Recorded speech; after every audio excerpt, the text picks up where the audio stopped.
আপনারা ইতিমধ্যে বিভিন্ন মিডিয়ার মাধ্যমে জানতে পেরেছেন যে আমি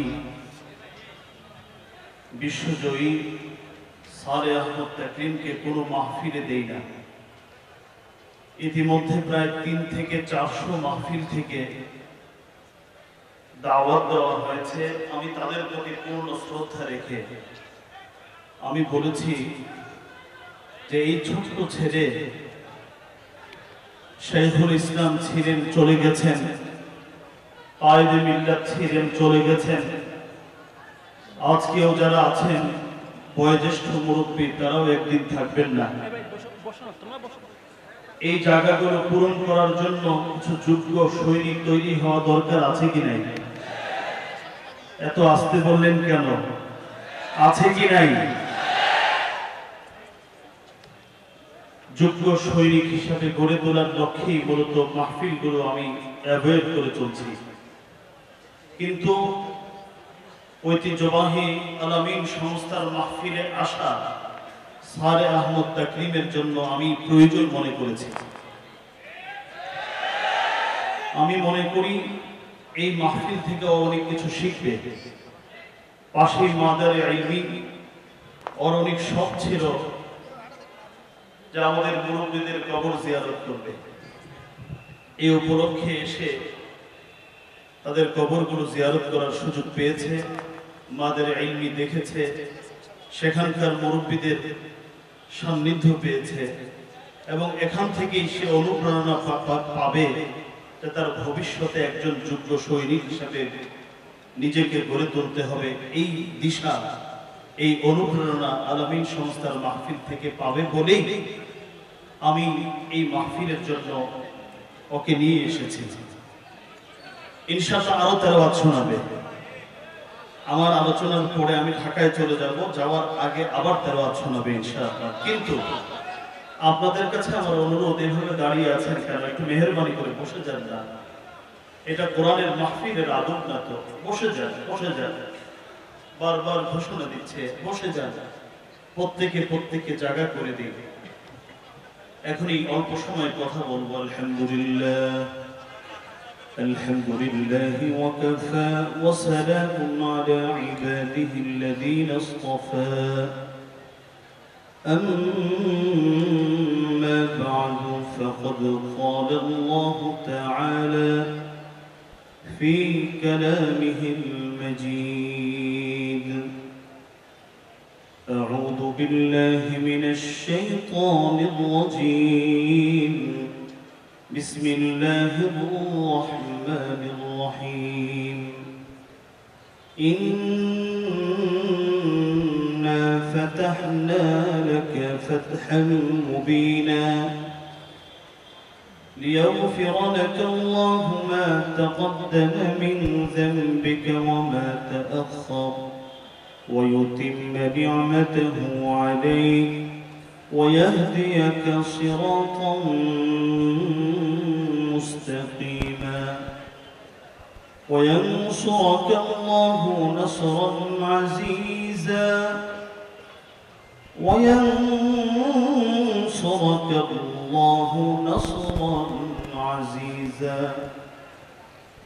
وقال النبي صلى الله عليه وسلم لكل نبي دعوة مستجابة فتعجل كل نبي دعوته في أمته وإني اختبأت دعوتي شفاعة لأمتي يوم القيامة رواه مسلم أو كما قال عليه الصلاة والسلام الحمد لله মাদারে ইলমি হাটহাজারী মাদ্রাসার খুবই সন্নিকটে ঐতিহ্যবাহী আলামিন সংস্থার উদ্যোগে আয়োজিত 3 দিনব্যাপী তাফসীরুল কুরআন মাহফিল দ্বিতীয় দিনের মুহতারাম সুযোগ্য সভাপতি,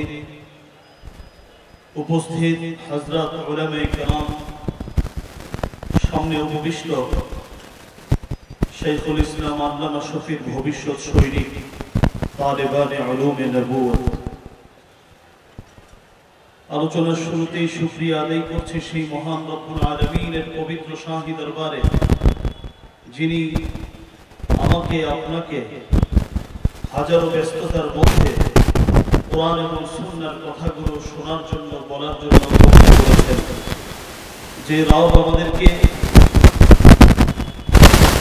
আজকের এই ঐতিহাসিক তাফসীরুল কোরআন মাহফিলের জন্য কবুল মঞ্জুর করেছেন, আমি খুশি করে জবান ছেড়ে দিয়ে সকলেই কালিমাতুশ শুকর পড়ি আলহামদুলিল্লাহ।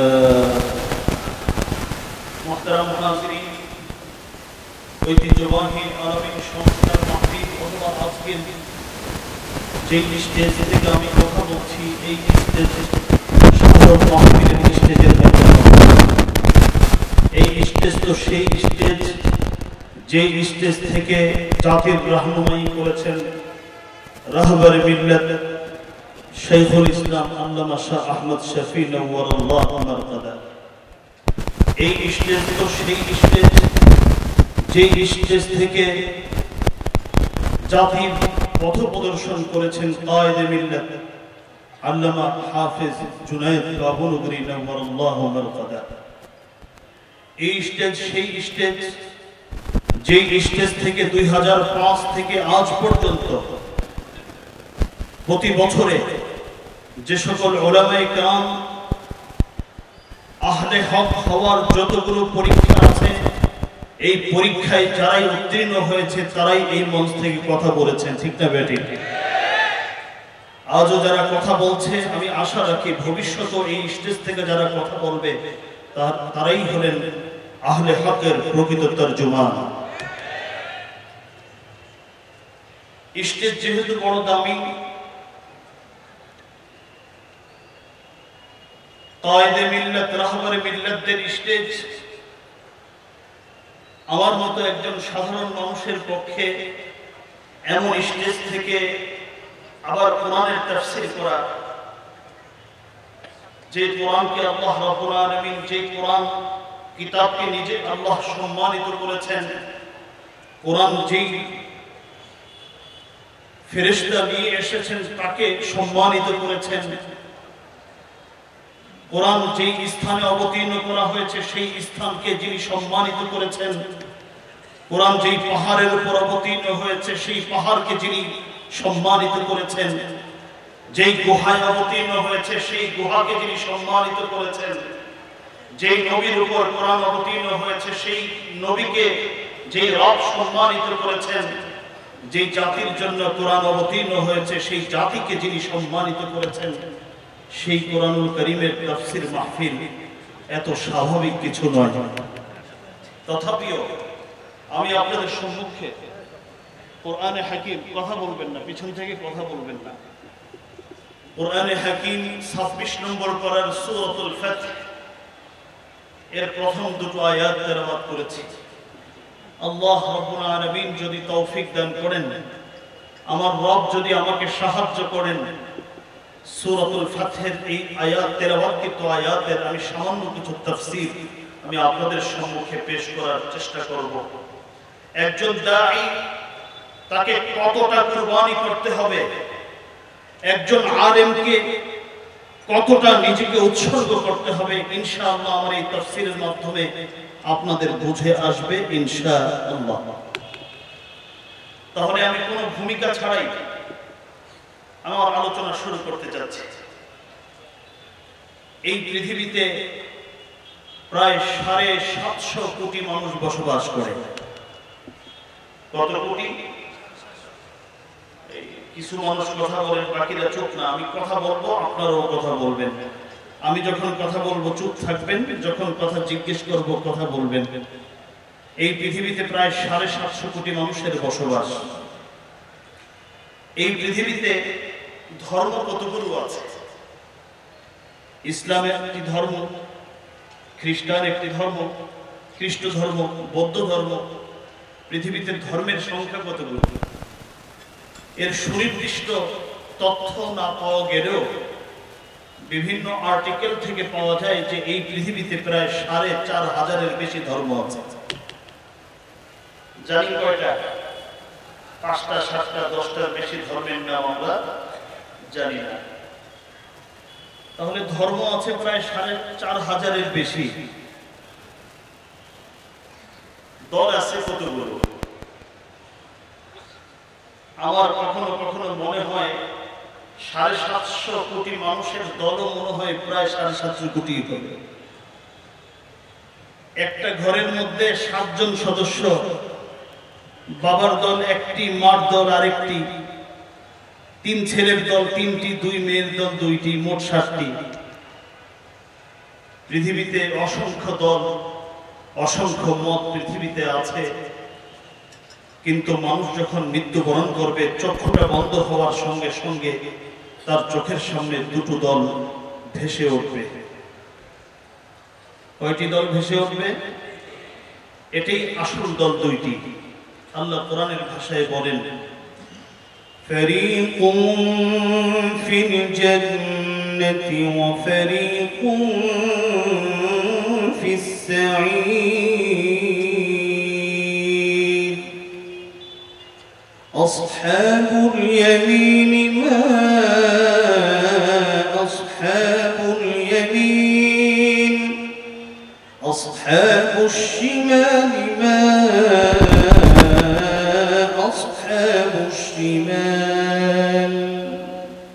দল 2টি, একটি হলো ডানপন্থী আরেকটি হলো বামপন্থী।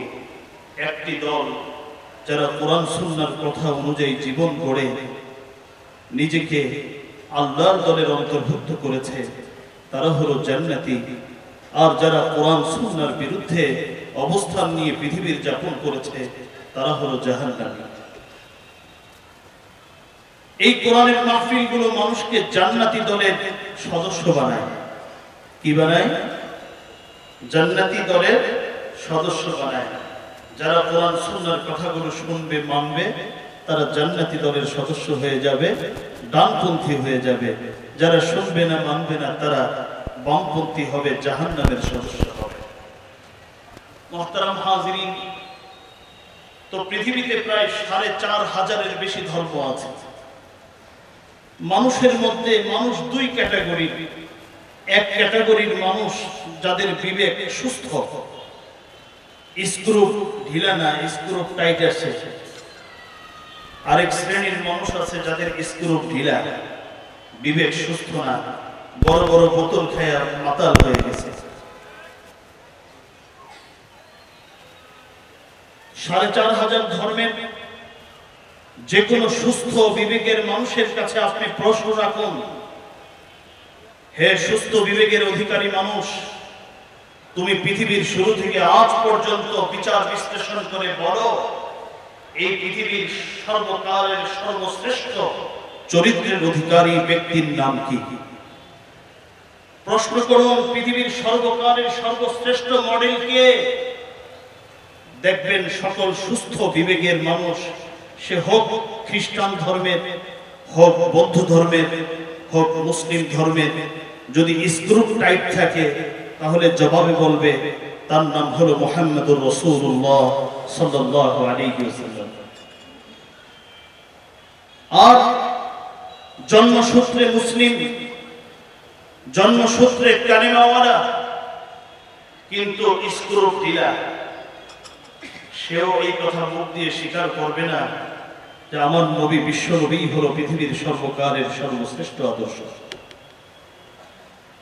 এই জন্য দেখবেন মাঝে মধ্যে মুসলিম নামের কলঙ্ক, পারিবারিক সূত্রে মুসলিম, বংশীয় সূত্রে মুসলিম, আল্লাহর নবীর চরিত্র নিয়ে তারা কালিমা লেপন করে। ঠিক না ঠিক? তারা বলতে চেষ্টা করে আল্লাহর নবী চরিত্রহীন, তারা বলতে চেষ্টা করে তিনি কোনোভাবে পৃথিবীর সর্বশ্রেষ্ঠ আদর্শ হতে পারে না। অথচ খ্রিস্টান 100 মনীষীর নাম এবং জীবনী এক জায়গায় জমা করেছেন, সেখানে সর্বপ্রথম যে মানুষটির নাম তিনি লিখেছেন তার নামই হলো মুহাম্মদুর রাসূলুল্লাহ সাল্লাল্লাহু আলাইহি ওয়াসাল্লাম। আমাদের নবী, বিশ্ব নবী রাহমাতুল লিল আলামিনকে এই পৃথিবী মাত্র 63 বছর পেয়েছিল। কত বছর? 63 বছর। 63 বছরের নবী হওয়ার আগে 40 বছর, আর নবী হওয়ার পরে 23 বছর। নবী হওয়ার আগের 40টি বছর আল্লাহর নবী জীবনকে এত সুন্দর করে সাজিয়েছিলেন যে আল্লাহর নবীর চরিত্রে মুগ্ধ হয়ে মক্কার প্রতিটি মা বাবার একটি চাওয়া ছিল যে আমার ঘরে যদি মুহাম্মদুর রাসূলুল্লাহর মতো একটা সন্তান হইত। তাকরিমদেরকে দেখলে অনেকেই কামনা করে যে আমার সন্তানটা যদি তাকরিম হইত। আর ওই যুগে মক্কার সেই মূর্খ মানুষগুলোর চাওয়া ছিল আমার সন্তানটা যদি আল্লাহর রাসূল মুহাম্মদের মতো হতো। 40 বছর পর্যন্ত তারা নবী মুহাম্মদের চরিত্রে মুগ্ধ হয়ে তারা বলল, মুহাম্মদ, তোমাকে মুহাম্মদ বললে তোমার নামের যথাযথ মর্যাদা হবে না, বরং তোমার মুহাম্মদের সাথে আমরা একটা নাম দিতে চাই। আমরা যে মুগ্ধ, এর প্রমাণ বহন করবে সেই নামে, তার নাম হলো, তোমার নাম আজ থেকে হলো আল আমিন।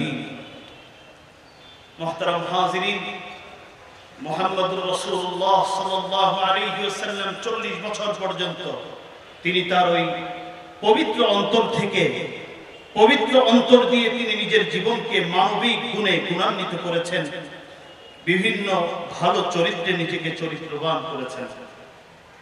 40 বছর পরে আল্লাহ রাব্বুল আলামিন পৃথিবীর সবথেকে বড় আসন, পৃথিবীর সবথেকে বড় মর্যাদার মুকুট তথা নবুয়ত এবং রিসালাতের এই মুকুট আল্লাহ রাব্বুল আলামিন নবী মুহাম্মদকে পরিয়ে দিলেন।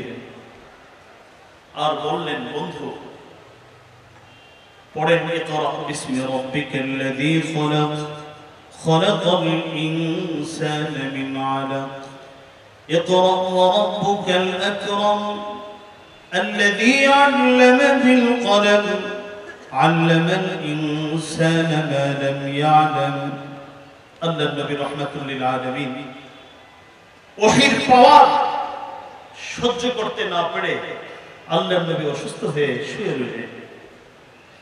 আল্লাহ রাব্বুল আলামিন নবী মুহাম্মদকে বললেন, ইয়া আইয়ুহাল মুযাম্মিল ইয়া আইয়ুহাল মুযাম্মিল ইয়া আইয়ুহাল মুদ্দাসসির قم فأنذر وربك فكبر وثيابك فطهر وأنذر عشيرتك الأقربين واخفض جناحك لمن اتبعك من المؤمنين فإن عصوك فقل إني بريء مما تعملون বন্ধু, আমি যেই ওহী জ্ঞান আপনাকে দিয়েছি, আপনাকে যেই রাজমুকুট দিয়েছি, পৃথিবীর রাজমুকুট পেলে আরাম আয়েশ শুরু হয়। আপনাকে যেই নবুয়ত এবং রিসালাতের মুকুট আমি পরিয়েছি, এই রিসালাত এবং নবুয়তের মুকুট তো আরাম আয়েশের জন্য নয়। আপনি কেন শুয়ে আছেন? চাদর থেকে নিজেকে আবৃত করুন, এখান থেকে নিজেকে খুলে ফেলুন, চাদর সরান, লেপ তোশক সরান, আপনি দাঁড়িয়ে পড়ুন। আমার কথা, আমার একত্ববাদের দাওয়াত মানুষের ঘরে ঘরে গিয়ে, মানুষের হাতে ধরে, পায়ে ধরে আমার এই দাওয়াত মানুষের কাছে পৌঁছিয়ে দিন। আল্লাহর নবী রাহমাতুল লিল আলামিন কোনো কালক্ষেপণ না করে চলে গেলেন মক্কাতুল মুকাররমার পাশে ঐতিহাসিক জাবালে আবি কুবাইস, সেখানে চলে গেলেন। গিয়ে কুরাইশের লোকদেরকে ডাকলেন, বললেন, এই কুরাইশের লোকেরা, কে কোথায় আছো? হে মক্কার লোকেরা, তোমরা কে কোথায় আছো? আসো। 40 বছর পর্যন্ত আমি তোমাদেরকে কোনোদিন ডাকিনি, আজকে ডেকেছি। আমার কিছু কথা তোমাদেরকে শোনাবো। সবাই চলে আসলো, মুহাম্মদ ডেকেছে, সবাই চলে এসেছে। আল্লাহর নবী সেদিন প্রথমত তাদেরকে বললেন, আমি যদি বলি পাহাড়ের অপর প্রান্ত থেকে তোমাদের উপর আক্রমণ করতে দস্যু বাহিনী চড়াও হচ্ছে, বিশ্বাস করবে? কুরাইশের সকল লোকেরা সেদিন বলেছিল, কেন বিশ্বাস করব না? হে মুহাম্মদ, তুমি তো 40 বছরের মধ্যে তুমি এমন এক ব্যক্তি 40 বছরে একটিবার একটি মিথ্যে কথা তুমি বলনি, কেন তোমাকে বিশ্বাস করব না? সেদিন আল্লাহর নবী দাওয়াত দিয়েছিলেন, আইয়ুহান নাস কুলু লা ইলাহা ইল্লাল্লাহি তুফলিহুন। হে মানুষ, ডান বামে ঘুরে লাভ নাই, একদিকে আসো, লা ইলাহা ইল্লাল্লাহ। দুনিয়া চমকাবে, আখিরাত চমকাবে, এর বাহিরে কোনো পথ নেই, এটাই আসল পথ, এটাই একমাত্র পথ। সর্বপ্রথম আল্লাহর নবীর এই কথার বিরুদ্ধাচরণ করেছিল। আল্লাহর নবীর শরীরে যে রক্ত, সেই রক্ত থেকে সর্বপ্রথম বিরোধিতাকারী আবির্ভাব হয়েছে। সর্বপ্রথম বিরুদ্ধাচরণ করেছিল চাচা আবু লাহাব। কি বলেছিল সেদিন? বলেছিল, তাব্বান লাকা ইয়া মুহাম্মদ আলিহাদা জামাআতানা। মুহাম্মদ, তুমি ধ্বংস হও। আমরা তো এত ফালতু কাজ নিয়ে বসে নাই, আমরা জাতির বিভিন্ন কাজে ব্যস্ত। আমরা সামাজিক অর্থনৈতিক যোগান দিয়ে থাকি। হে মুহাম্মদ, এই ফালতু কথা বলার জন্য আমাদের মতো গুরুত্বপূর্ণ লোকদেরকে কেন ডাকলে? সেদিন তো আল্লাহর নবীর পক্ষে স্লোগান দেওয়ার মতো একজন লোক মক্কাতে ছিল না। সেদিন তো এই লা ইলাহা ইল্লাল্লাহর পক্ষে কথা বলার মতো একজন সৈনিক ছিল না। আল্লাহর নবী সেদিন তো কোনো জবাব দিতে পারছিলেন না। যেহেতু আল্লাহর নবীর পক্ষে কথা বলার মতো পৃথিবীতে কেউ নেই, সেজন্য আসমানের মালিক নিজে কথা বলতে শুরু করলেন। সূরা লাহব আল্লাহ পাক নাযিল করলেন, তাব্বাত ইয়াদা আবি লাহাব ওয়া তাব মা আগনা আনহু মালুহু ওয়া মা কাসাব সায়াসলা নারান ذات لهب وامرأته حمالة الحطب في جيدها حبل من مسد। আবু লাহাব, তুমি কার ধ্বংস কামনা করছো? আমার বন্ধুর ধ্বংস তুমি কামনা করছো। জানো এর পরিণতি কি হবে? শুনে রাখো আবু লাহাব, শুনে রাখো, কিয়ামত পর্যন্ত আবু লাহাবের যারা প্রেতাত্মা, ভালো করে কান দিয়ে শুনে রাখো, আমার বন্ধুর যদি বিরুদ্ধাচরণ আর ধ্বংস তোমরা কেউ কামনা করো, তার ধ্বংস অনিবার্য করে দিব আমি আল্লাহ। সেদিন আল্লাহর নবীর পক্ষে কেউ ছিল না। লা ইলাহা ইল্লাল্লাহ তাওহীদের পক্ষে একজন সৈনিক ছিল না। সেজন্য আবু লাহাবের বিরোধিতা করার কোন লোকও সেদিন পাওয়া যাচ্ছিল না। সেজন্য আল্লাহ রব্বুল আলামিন সূরা নাযিল করে বলে দিলেন, খবরদার, আমার বন্ধুর খারাপ পরিণতি করতে চাইলে আগে নিজের কপাল তুমি নিজেই পোড়লা। আমার ভাইয়েরা, সেখান থেকেই শুরু হলো আল্লাহর নবীর বিরুদ্ধাচরণ। সেদিন থেকেই শুরু হয়েছিল লা ইলাহা ইল্লাল্লাহর বিরুদ্ধাচরণ। সেদিন থেকেই শুরু হয়েছিল কোরআনের বিরুদ্ধাচরণ। সেদিন থেকেই শুরু হয়েছিল আল্লাহর নবীর আখলাকের বিরুদ্ধাচরণ। এর আগ পর্যন্ত ছিল না। একটি সূক্ষ্ম কথা আপনাদেরকে না বললেই নয়,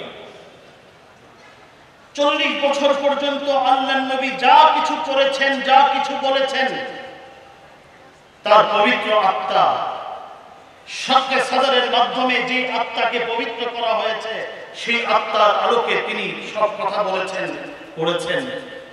কিন্তু 40 বছর পর থেকে 63 বছর পর্যন্ত আল্লাহর নবী যা করেছেন, একটি কাজ নিজের পক্ষ থেকে করেননি। যা কথা বলেছেন, একটি কথাও নিজের পক্ষ থেকে বলেননি। যা করেছেন আল্লাহর নির্দেশে করেছেন, আল্লাহর ইচ্ছায় করেছেন।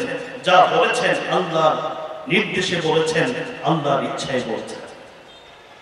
আমার কথা নয়, কোরআন বলেছে, وَالنَّجْمِ إِذَا هَوَى مَا ضَلَّ صَاحِبُكُمْ وَمَا غَوَى وَمَا يَنطِقُ عَنِ الْهَوَى إِنْ هُوَ إِلَّا وَحْيٌ يُوحَى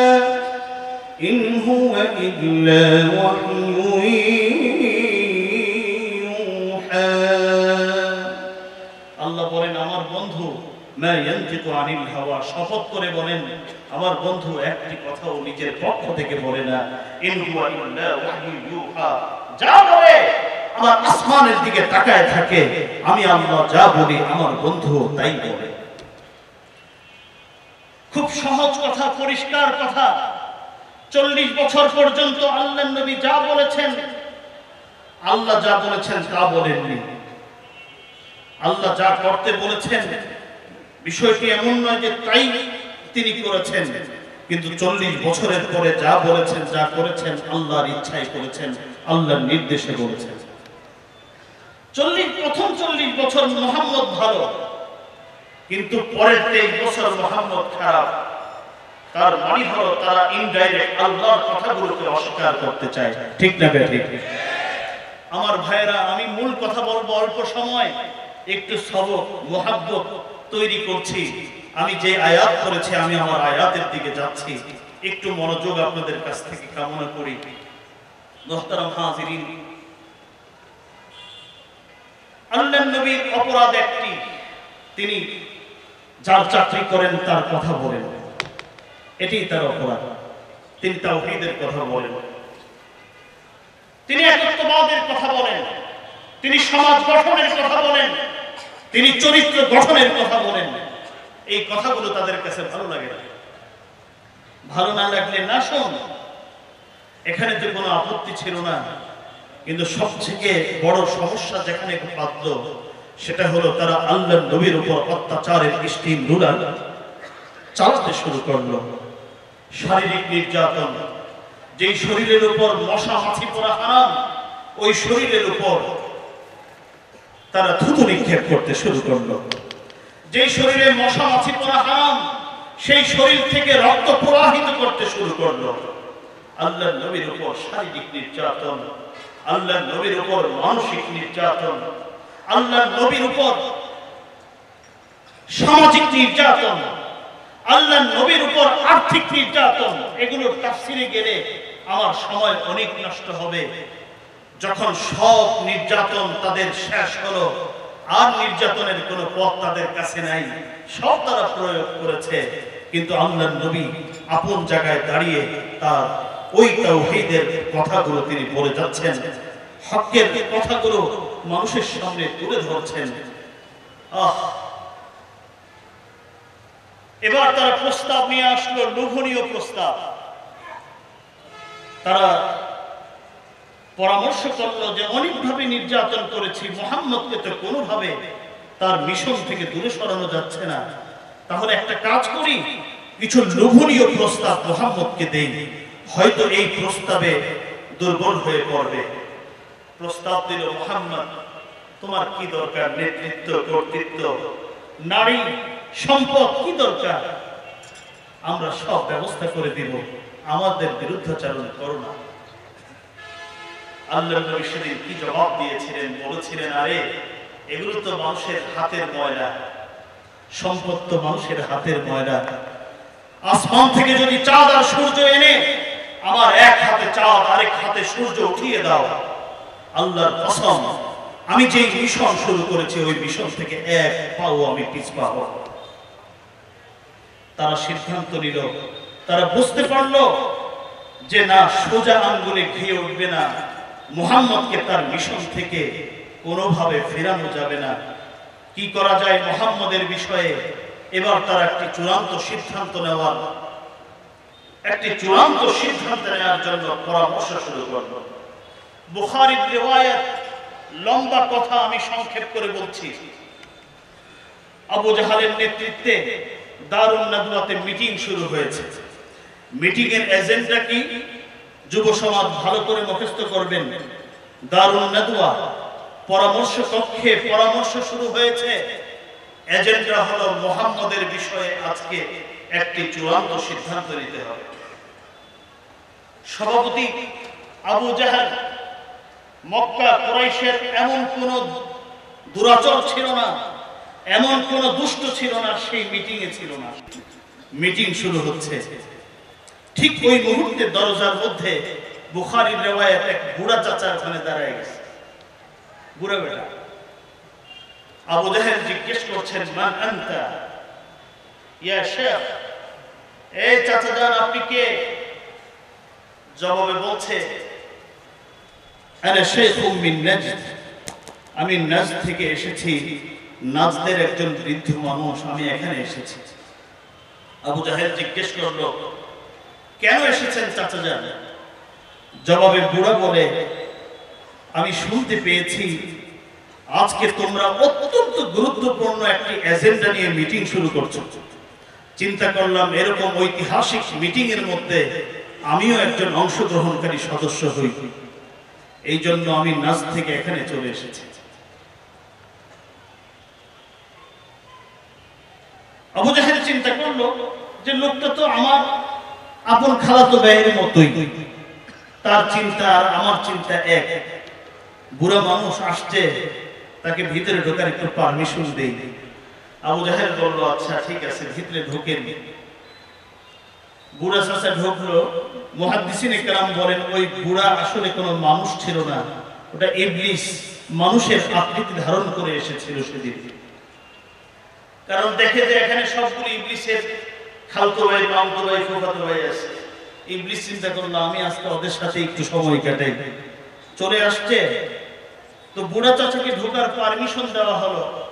বুড়া চাচা কোনো সময় কালক্ষেপণ না করে ভিতরে ঢুকে মিটিং নিজের হাতে নিয়ে নিল। বলল যে, বাবাজান আমার বয়স টয়স হয়ে গেছে, আজকের মিটিংটা আমি পরিচালনা করতে চাই। বিষয়টা এমন হয়ে গেল, দাঁড়ানোর জায়গা পায় না, দাঁড়ানোর সুযোগ দেওয়া হয়েছে, এখন বসে গেছে। বসার সুযোগ দিছে, এখন শুয়ে পড়ছে। শোয়ার সুযোগ দিছে তো ঘরের মালিককে বের করে দিছে। এটা যেমন ঠিক সেদিনকার অবস্থা ঠিক তেমনই ছিল। বুড়া চাচা ভিতরে ঢোকে আবু জাহেলকে বলে যে, মিটিংটা আমি পরিচালনা করতে চাই। আবু জাহেল দেখে সর্বনাশ, এই লোককে চিনি না জানি না, সে মিটিং পরিচালনা করবে। দেখ বুড়া মানুষ তো। আবু জাহেল তাকে বলল, ঠিক আছে চাচা যান, আপনি মিটিং পরিচালনা করেন। এবার মিটিং পরিচালনা শুরু হলো। বুড়া চাচা জিজ্ঞেস করছেন, আচ্ছা বলো তো, মুহাম্মদের বিষয়ে তো অনেক পরামর্শ হয়েছে, কোনোভাবেই মুহাম্মদ ঠিক হচ্ছে না। মুহাম্মদের বিষয়ে চূড়ান্ত কি সিদ্ধান্ত নেওয়া যায়?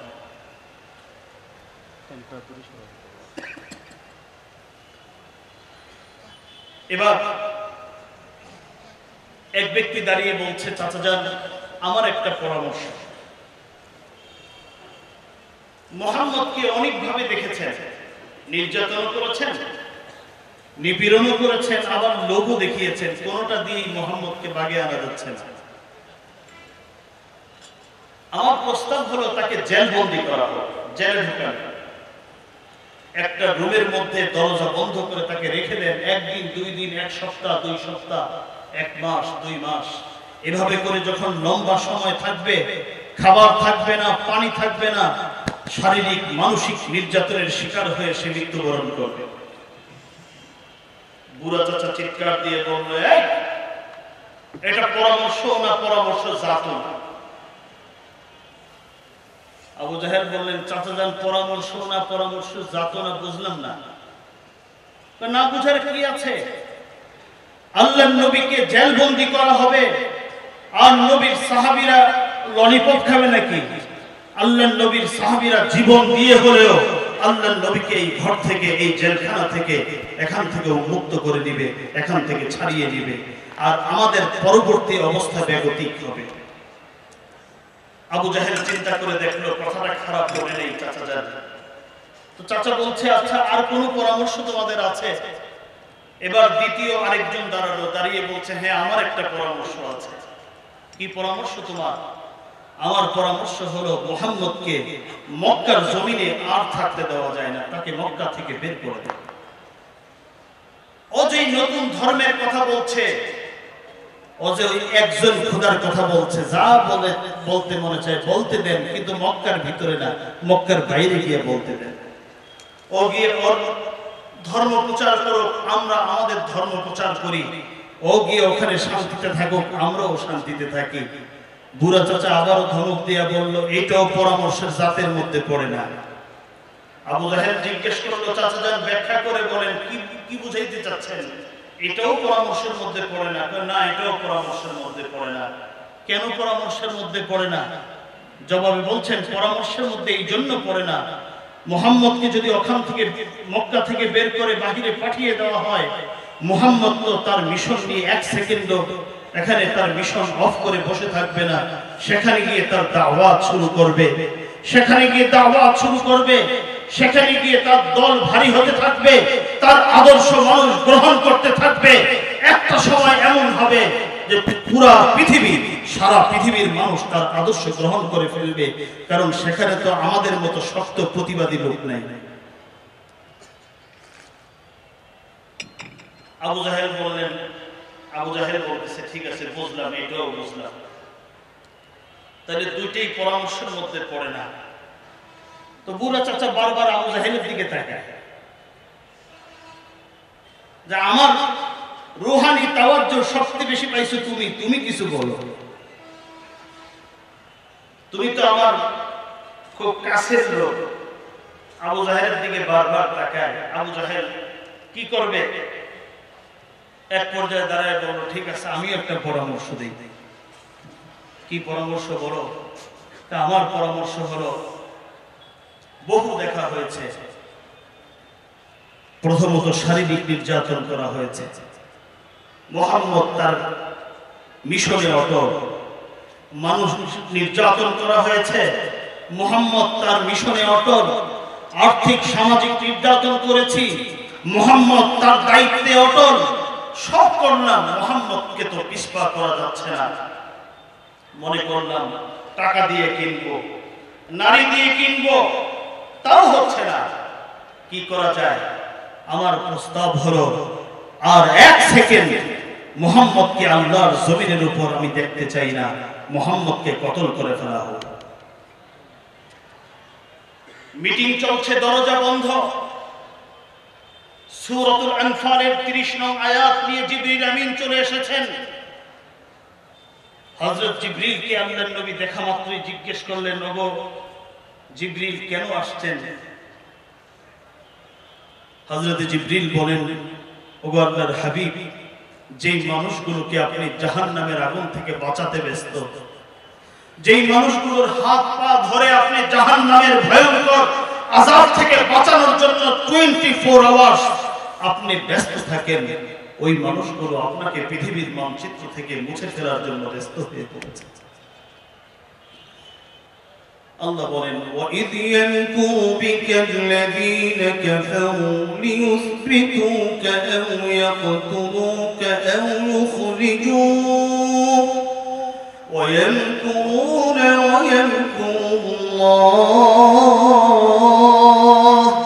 وَاللَّهُ خَيْرُ الْمَاكِرِينَ।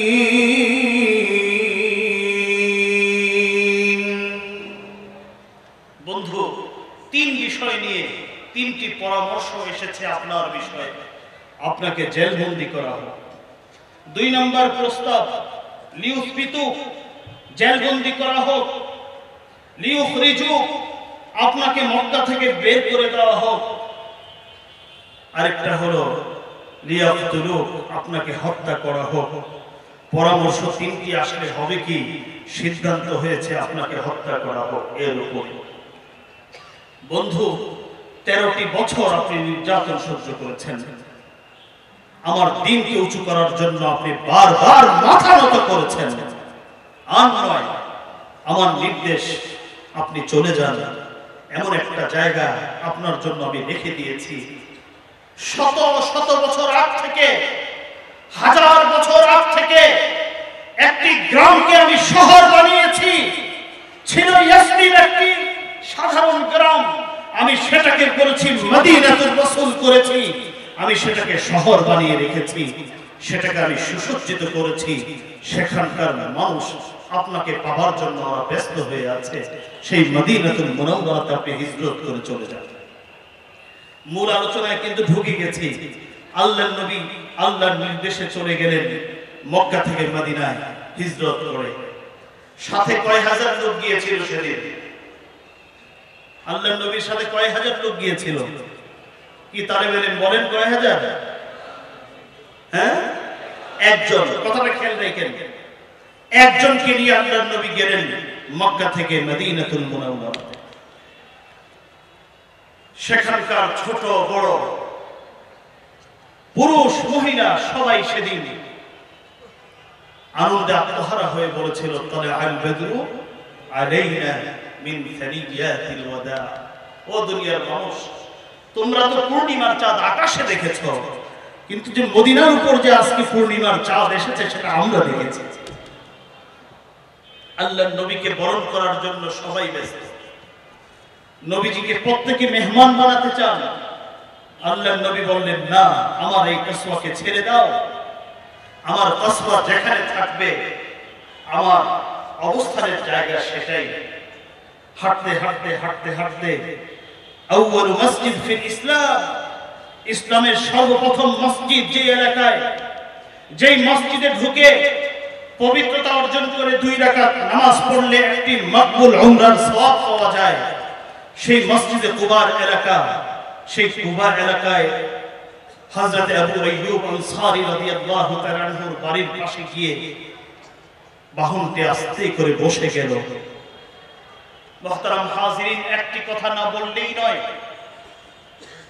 এই আবু আইয়ুব আনসারীর যে বাড়িটি ইসলামী ইতিহাসের কিতাবে পাওয়া যায়, আবু আইয়ুব আনসারীর বাড়িটি 2 তলা বিশিষ্ট ছিল। কয় তলা বিশিষ্ট? 2 তলা বিশিষ্ট। আল্লাহর নবী পৃথিবীতে আগমন করার 700 বছর আগে ইয়ামানের ঐতিহ্যবাহী একটি বংশ ছিল তুব্বা। তুব্বা বংশের যিনি বাদশা আসআদ আবু কুরাইব, এই আসআদ আবু কুরাইব তার রাজ্য বড় বাড়াতে বাড়াতে এক পর্যায়ে সে মদিনার উপর আক্রমণ করে বসেছিল। মদিনার উপর আক্রমণ করেছে, সারাদিন মদিনার মানুষের সাথে যুদ্ধ করে, আর রাতের বেলা মদিনার মানুষগুলো তাদের মেহমানদারি করে। সারাদিন মদিনার মানুষের সাথে যুদ্ধ করে, আর রাতের বেলা মদিনার মানুষ শত্রুদেরকে মেহমানদারি করে। আসআদ আবু কুরাইব বাদশা, সব বাদশা তো আর ঘিলুহীন হয় না, কিছু বাদশা তো তাকঠার আছে। বাদশা আসআদ আবু কুরাইব চিন্তা করলো, এ কোন জাতি, সারাদিন এদের সাথে দুশমনি করি, যুদ্ধ করি, রাতের বেলা আবার আমাদের আপ্যায়ন করে, এমন জাতি, এমন যুদ্ধ তো কোনোদিন দেখি নাই, এরা কারা? আসআদ আবু কুরাইবের সাথে 400 আলেম ছিল, তাওরাতের আলেম। তাদের 2 জন আসআদ আবু কুরাইবের কাছে আসলো, এসে বলল, বাদশা, সব জায়গায় বাদশাহী চলে না। জাহাপনা পাওয়ার আছে ভালো কথা, সব জায়গায় পাওয়ার চলে না। কিছু কিছু জায়গায় পাওয়ার দেখাতে গেলে পাওয়ারহীন হয়ে পড়তে হয়। আপনি কোথায় আক্রমণ করেছেন জানেন? এই তো সেই শহর, যেই শহরে বিশ্ব নবী, আখির নবী রাহমাতুল লিল আলামিন হিজরত করে আসবেন। এই মদিনার উপর আক্রমণ করলে আপনার বাদশাহী আর টিকবে না। শুভ বুদ্ধির উদয় হলো। আসআদ আবু কুরাইব যুদ্ধ বন্ধ করলো আর বলল, আমাকে তার সম্পর্কে শোনাও। নবী মুহাম্মদ সম্পর্কে জানানো হলো। আল্লাহর নবীর সম্পর্কে শুনে মুগ্ধ হয়ে তিনি বললেন যে, আমি যদি মুহাম্মদকে পেয়ে যাই, মুহাম্মদের সহযোগিতা আমি করব, আর যদি না পাই আমার পক্ষ থেকে এই লিখিত কবিতা তার হাতে উঠিয়ে দিবা, আমার সালাম তাকে দিবা। আমার ভাইয়েরা, এখানেই কথা শেষ নয়। 400 আলেম আসআদ আবু কুরাইব বাদশার কাছে অনুরোধ জানালো, আমরা এই শহরে থাকতে চাই। আজকে যে আল্লাহর ওলিরা শেষ জমানায়, আমাদের ডিজিটাল যুগের কিছু মানুষ শেষ জমানায় চলে যায় ইউরোপ আমেরিকায়, আর আমাদের বাপ-দাদারা শেষ জমানায় চলে যেতেন মুহাজিরে মক্কি, মুহাজিরে মদিনী। এমনিতে নয়, 1000 বছর আগ থেকে এই ঐতিহ্য চলে আসছে। 400 আলেম আসআদ আবু কুরাইবকে বলল, আমাদেরকে মদিনায় থাকার একটু ব্যবস্থা করে দেন। বাদশা 400 আলেমের জন্য 400 বাড়ি নির্মাণ করলো, একতলা বাড়ি। আর একটি বাড়ি 2 তলা বিশিষ্ট করলেন, বললেন এই বাড়িটি আমি নির্মাণ করেছি শেষ নবী মুহাম্মদ রাসূলুল্লাহ সাল্লাল্লাহু আলাইহি ওয়াসাল্লাম মদিনায় আসলে যেন তিনি উঠতে পারেন, এই জন্য আমি এই বাড়িটি নির্মাণ করেছি। তাফসীরের কিতাবে পাওয়া যায়, তারিখের কিতাবে পাওয়া যায়, পরম্পরায় আবু আইয়ুব আনসারীর 2 তলা বিশিষ্ট বাড়ি সেই বাড়ি যেই বাড়ি আল্লাহর নবীর জন্মের 700 বছর আগে আসহাব আবু কুরাইব নির্মাণ করে গিয়েছিল আল্লাহর নবীর মেহমানদারির জন্য। আমার ভাইরা, আল্লাহর নবী রাহমাতুল লিল আলামিন মদিনায় গিয়েও একটি মিনিট তিনি নষ্ট করলেন না। মক্কার সেই দাওয়াতি অভিযান আবার শুরু করলেন। দাওয়াত দিচ্ছেন। মক্কাতে তো যখন ক্লান্ত হয়ে পড়তেন, কাবা ঘরের পাশে এসে আল্লাহর নবী এনার্জি, আমাদের মোবাইলের চার্জ শেষ হয়ে গেলে যেভাবে আমাদের চার্জ লাগে ঠিক তদ্রূপ ভাবে আল্লাহর নবী রাহমাতুল লিল আলামিন সরকারে দু আলম মক্কার কাছে গিয়ে তিনি এনার্জি দিতেন। কিন্তু মদিনায় আসার পরে কাবা ঘর তো আর পাচ্ছেন না। ক্লান্ত হয়ে জমজমের পানি পান করবেন, সেই পানি তো মদিনাতুল মুনাওয়ারাতে নেই। মাকাম ইব্রাহিমের পিছনে 2 রাকাত নামাজ পড়বেন, সেই সুযোগ তো বন্ধ। আপন কেউ নাই। রাতের বেলায় কাঁদতেন আল্লাহর নবী রাহমাতুল লিল আলামিন, কেঁদে কেঁদে যায় নামাজকে ভাসিয়ে ফেলতেন। মনের একটি তামান্না ছিল, অব্যক্ত তামান্না, মুখে বলতেন না, ভিতরে ফেটে যেত। সেটা হলো আল্লাহ যদি আবার আমাকে কাবাতুল্লাহ, সেই বাইতুল আতিকে আবার আমাকে পৌঁছে দিতেন। দাওয়াতি কাজ সারাদিন করে রাতের বেলায় কাবার পাশে গিয়ে আমি আমার নিজের মধ্যে এনার্জি আবার সংগ্রহ করতাম। 1 বছর 2 বছর করে 6টি বছর আল্লাহর নবী 6 বছর পর্যন্ত দাওয়াত দিলেন মদিনাতে। 6ষ্ঠ বছর আল্লাহর নবী ঘুমিয়ে আছেন, রাতের বেলায় স্বপ্নে দেখছেন। لقد صدق الله رسوله الرؤيا بالحق لتدخلن المسجد الحرام إن شاء الله آمنين محلقين رؤوسكم ومقصرين لا تخافون। স্বপ্নে দেখলেন, আল্লাহর নবীকে স্বপ্ন দেখানো হলো, বন্ধু আপনার দীর্ঘদিনের লালিত স্বপ্ন আমি আল্লাহ বাস্তবায়ন করব। অচিরেই আপনি আপনার সঙ্গীদেরকে নিয়ে নিরাপদে আবার কাবাতুল্লাহর তওয়াফ করার সুযোগ পাবেন। সাফা মারওয়ার মধ্যে আপনি পাগলের মতো আবার দৌড়াবার সুযোগ পাবেন। মুহতারাম হাজিরিন, আল্লাহর নবী বিশ্ব নবী রাহমাতুল লিল আলামিন ফজরের নামাজে চলে গেলেন। নামাজ শেষ করে সাহাবীদেরকে রাতের স্বপ্নের কথা বললেন। সাহাবায়ে কেরামের মধ্যে নারা শুরু হয়ে গেল, তারা আনন্দে আত্মহারা হয়ে গেল। দীর্ঘদিনের স্বপ্ন আমার আল্লাহ আজকে আমাদের আল্লাহ বাস্তবায়ন করতে যাচ্ছেন। কিন্তু ঘটনা হলো এই, স্বপ্ন দেখেছেন বাইতুল্লাহর তওয়াফ করছেন, কিন্তু কোন মাসে যাচ্ছেন, কত তারিখে যাচ্ছেন, এটা কিন্তু স্বপ্নে দেখানো হয়নি। আল্লাহর নবী সাহাবায়ে কেরামদের সাথে পরামর্শ ক্রমে রজব মাসে রওনা হলেন, কাবাতুল্লাহর তওয়াফ করবেন। প্রায় 1400-র বেশি সাহাবীকে সঙ্গে নিয়ে রওনা হলেন মক্কা অভিমুখে। সেদিন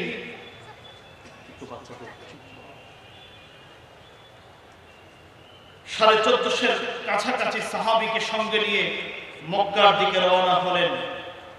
যাওয়ার সময় মদিনার প্রতিটি মুসলমানকে বললেন, এই যারা প্রকৃত মুসলিম ছিলেন তাদেরকেও বললেন, যারা নামধারী মুসলিম ছিল তাদেরকেও বললেন, চলো আমরা বাইতুল্লাহর তওয়াফ করব। কিন্তু তারা সেদিন বলল যে মুহাম্মদ তোমরা যাও, আমরা আসছি। আসল উদ্দেশ্য ছিল যে না, মুহাম্মদ এবং তার অনুসারীরা গেলে তাদেরকে কচু কাটা করা হবে, আমরা যাব না।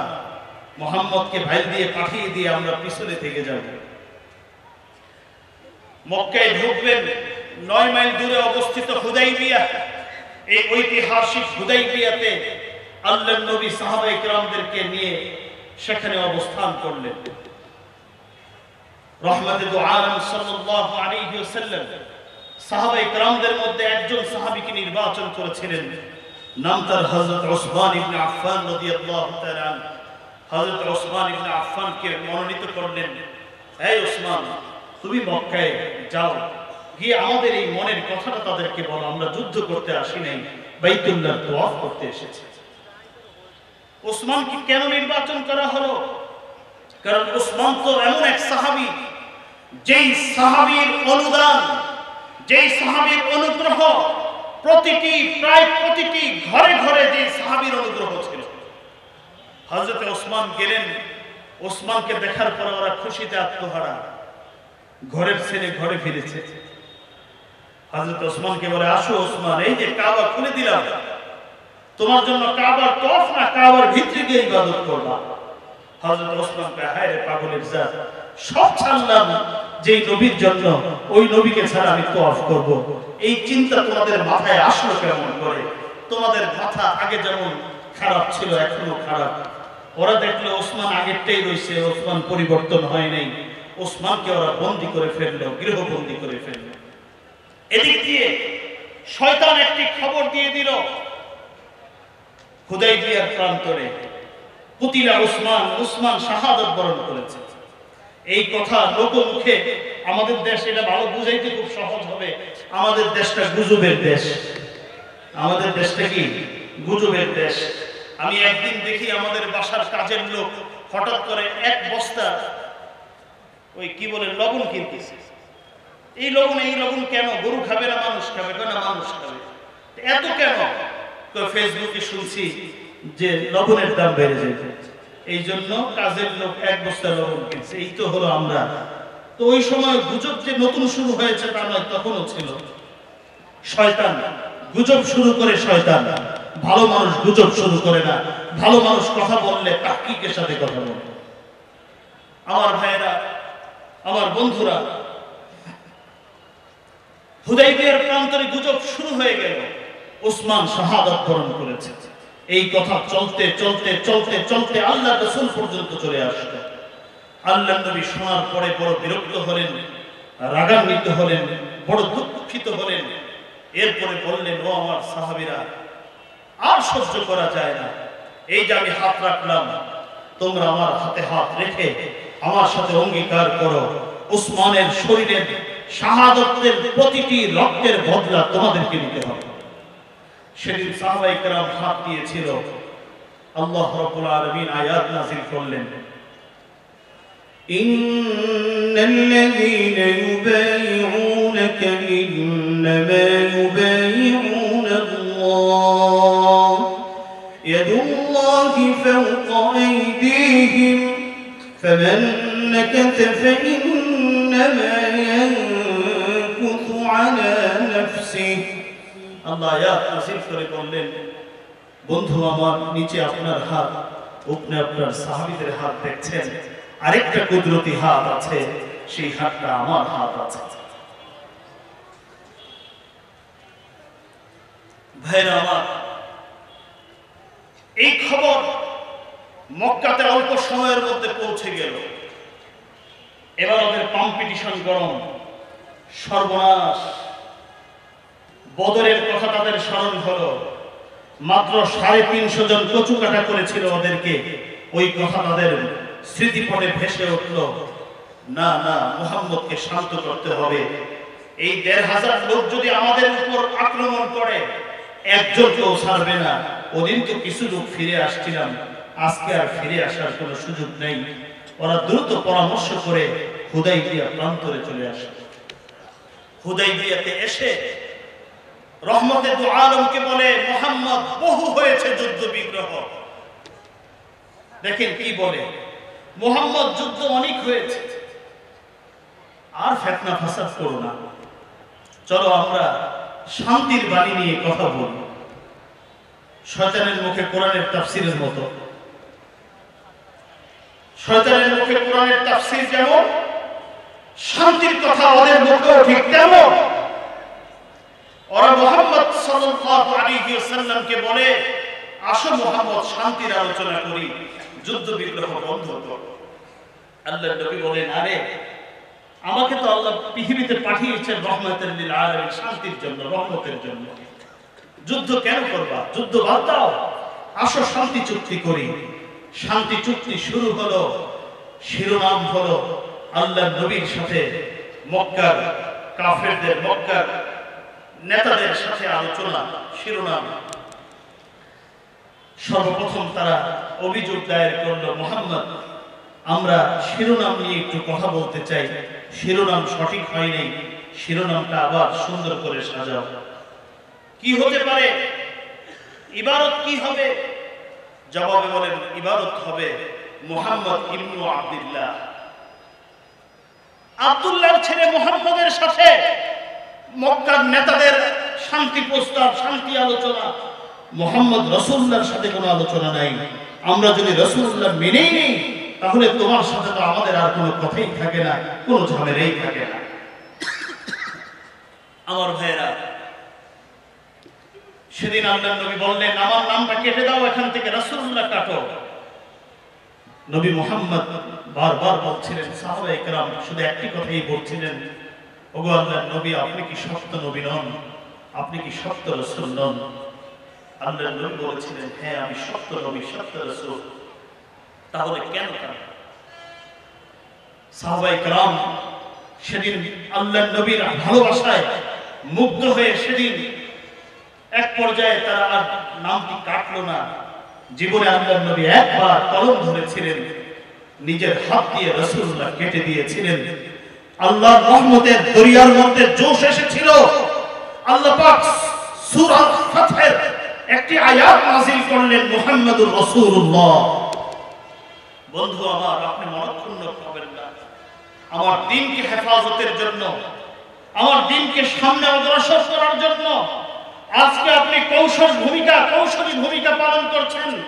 আপনার নাম সত্য রাসূলুল্লাহ কাটলেন, আচ্ছা আমি আপনার নাম কোরআনের মধ্যে রাসূলুল্লাহ লিখে দিলাম। কিয়ামত পর্যন্ত সব বই পুরে সরকার হয়ে যাবে, পানিতে ভেসে যাবে, কিন্তু আপনার নাম রহমাতুল লিল আলামিন মুহাম্মদুর রাসূলুল্লাহ কিয়ামত পর্যন্ত আর কেউ কাটতে পারবে না। আজ ১৫০০ বছর পর্যন্ত কোরআনের একটি অক্ষর কেউ কাটতে পারে নাই, কিয়ামত পর্যন্ত কাটতে পারবে না, রাসূলুল্লাহ আর কোনদিন কাটতে পারবে না। আমার ভাইয়েরা, তারা অনেকগুলো অযৌক্তিক প্রস্তাব দিয়েছিল। সবগুলো অযৌক্তিক প্রস্তাব আল্লাহর নবী সবগুলো মেনে নিয়েছিলেন, কারণ ইসলাম হলো শান্তির ধর্ম। পৃথিবীর মানুষ শান্তির কথা বলে, কিন্তু তাদের পথ হলো শান্তির পথ। ইসলাম বলেও শান্তির কথা, ইসলামের পথ হলো শান্তির পথ। আমার ভাইয়েরা, আল্লাহর নবী ওরা যে অযৌক্তিক প্রস্তাব দিয়েছিল, দুইটা প্রস্তাবের কথা আপনাদেরকে শোনাই। একটা প্রস্তাব হলো, মুহাম্মদ মদিনায় যদি আমাদের কোনো সদস্য চলে যায় তাহলে ফিরিয়ে দিবা, আর মদিনা থেকে যদি কোনো সদস্য আমাদের কাছে চলে আসে তাহলে কিন্তু আমরা ফিরাই দেব। কি পরিমাণ শান্তির আলোচনা, শান্তির প্রস্তাব নিয়ে আসছে আপনারা বুঝে দেখুন। আরেকটি প্রস্তাব দিয়েছিল, মুহাম্মদ শত মাইল পথ অতিক্রম করে তোয়াফ করতে আসলে হবে কি, এই বছর আমরা তোয়াফ করতে দিব না, যেমন তাদের বাপদাদার কাবা ঘর, বাপদাদার ঘরের মতো কথা বলছে। যাও, চলে যাও মুহাম্মদ, অনুসারীদেরকে নিয়ে যাও, ইহরাম খোলো, পশু কুরবানি করো, কাবা ঘরের তওয়াফ কিন্তু তোমাদেরকে এই বছর করতে দেওয়া হবে না। আল্লাহর নবী সেটাও মেনে নীরবে নিবৃতে চলে গেলেন। আমার ভাইয়েরা, যাওয়ার পথের কথা শুনেন। তাফসীরের কিতাবে এসেছে সেই দিনটি ছিল জুমার দিন। হয় যাওয়ার পথের কথা অথবা যাওয়ার পরে আয়াত নাযিল হলো। আমি যে আয়াত দিয়ে শুরু করেছি, আল্লাহ রাব্বুল আলামিন আয়াত শুরু করলেন, সূরা নাযিল শুরু করলেন, ইন্না ফাতাহনা লাকা ফাতহান। বন্ধু, আপনার সাথীদেরকে আপনি একটা কথা বলেন, তাদেরকে ভালো করে একটি কথা জানিয়ে দিন। এতক্ষণ যাবৎ যা হয়েছে আপনার সাথীরা মনে করেছে এটার মধ্যে তাদের পরাজয়, কিন্তু জয় পরাজয় তো আমার হাতে। আমি আল্লাহ ঘোষণা দিচ্ছি, আপনারা যা করেছেন সবগুলোর মধ্যে আমি আল্লাহ বিজয় এনে দেব। আমার ভাইয়েরা, আমার বন্ধুরা, আরেকটু সামনে যাওয়ার পরে আল্লাহর নবী বলেন, ও আমার সাহাবীরা, ইসলামের জন্য মক্কাতে 13 বছর, মদিনাতে 6 বছর, এই 19টি বছর আমি অনেক কষ্ট করেছি। 19টি বছর আমি বহু কষ্ট নির্যাতন সহ্য করেছি। আমার আল্লাহ রাব্বুল আলামিন আমাকে একটু পুরস্কার দিয়েছেন। আমার আল্লাহ আমাকে 4টা পুরস্কার দিয়েছেন। আমি যেহেতু ইসলামের জন্য নিজেকে কুরবান করেছি, আমার আল্লাহ আমাকে মাহরুম করেননি, 4টি পুরস্কার দিয়েছেন। সাহাবায়ে কেরাম বললেন, কি পুরস্কার আপনার? 1 নম্বর পুরস্কার। এই আলোচনা করার জন্য এতক্ষণ যাবত কথা বললাম। 4টি পুরস্কার আল্লাহর নবীকে দেওয়া হলো। 1 নম্বর পুরস্কার, ليغفر لك الله ما تقدم من ذنبك وما تأخر ويتم نعمته عليك ويهديك صراطا مستقيما وينصرك الله نصرا عزيزا। আল্লাহ বলেন, বন্ধু আমার, আমার দ্বীনের জন্য আপনি এত কুরবানি করলেন, ঘর ছাড়লেন, স্বজন ছাড়লেন, বাইতুল্লাহ ছাড়লেন, জমজম ছাড়লেন, মাকামে ইব্রাহিম ছাড়লেন, সাফা মারওয়া এগুলো ছাড়লেন। কত কষ্ট, শারীরিক মানসিক কত কষ্ট আপনি সহ্য করলেন। আমি আপনার প্রতি সন্তুষ্ট হয়ে আমি আপনাকে 4টা পুরস্কারের ঘোষণা দিলাম। 1 নম্বর পুরস্কার, বন্ধু আপনি তো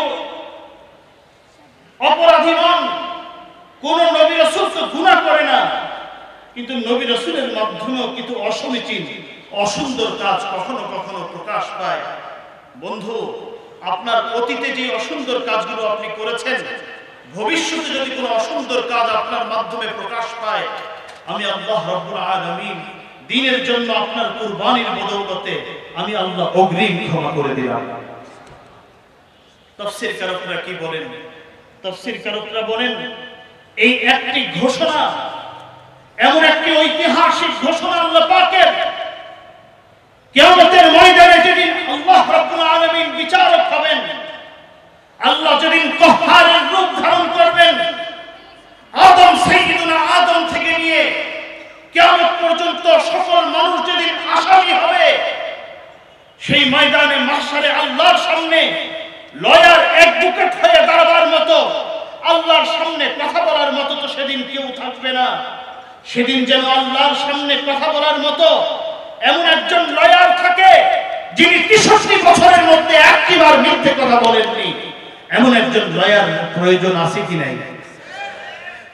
বিচারক বিচার করে, অ্যাডভোকেট অ্যাডভোকেটগিরি করে, সত্যকে মিথ্যা বলে, মিথ্যাকে সত্য বলে।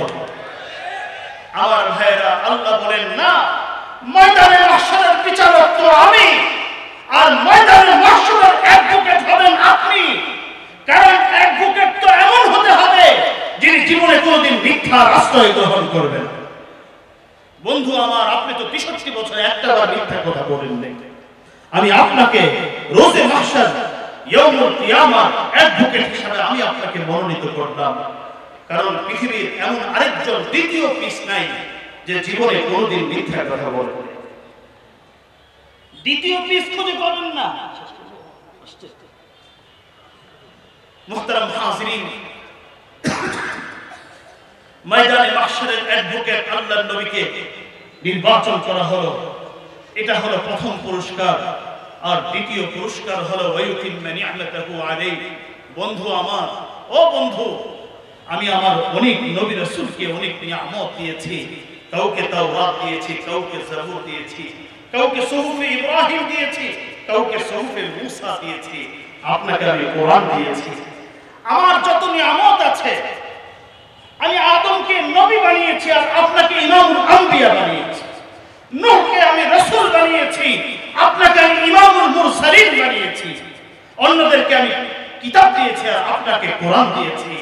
ويتم نعمته عليك ويهديك صراطا مستقيما ويهديك صراطا مستقيما। বন্ধু, 3 নম্বর পুরস্কার আপনাকে পৃথিবীর মানুষ সিরাতে মুস্তাকিম চাবে, আর আমি আল্লাহ ঘোষণা দিলাম আপনি সিরাতে মুস্তাকিম পেয়ে গেছেন। আর আপনার পথ, আপনার রাস্তাটাই হলো সিরাতে মুস্তাকিম। যারা আপনাকে অনুসরণ করবে তারাই সিরাতে মুস্তাকিমের মধ্যে থাকবে। আপনার বাহিরে সিরাতে মুস্তাকিম কল্পনাও করতে পারবে না। 4 নম্বর পুরস্কার, ওয়ায়ানসুরুকাল্লাহু নাসরান আজিজা। বন্ধু আমার, অন্যান্য নবী এবং রাসূলদেরকে আমি সাহায্য করেছি, কিন্তু সবথেকে বড় সাহায্য আমি আপনাকে করব। অন্যান্য নবীর দ্বীন এবং কিতাব, সেখানে অনেক বিকৃতি সাধন হয়েছে। আপনার দ্বীনের মধ্যে বিকৃতি আসতে পারবে না। যুগে যুগে আপনার নবী, আপনার কিছু উম্মতকে এমন ভাবে করে দেওয়া হবে যারা নাকি দ্বীনকে হেফাজত করবে। দ্বীনের মধ্যে কোনো ধরনের পরিবর্তন আসতে পারবে না। মুহতারাম হাজিরিন, এই নবীকে 4টি পুরস্কার দেওয়া হলো।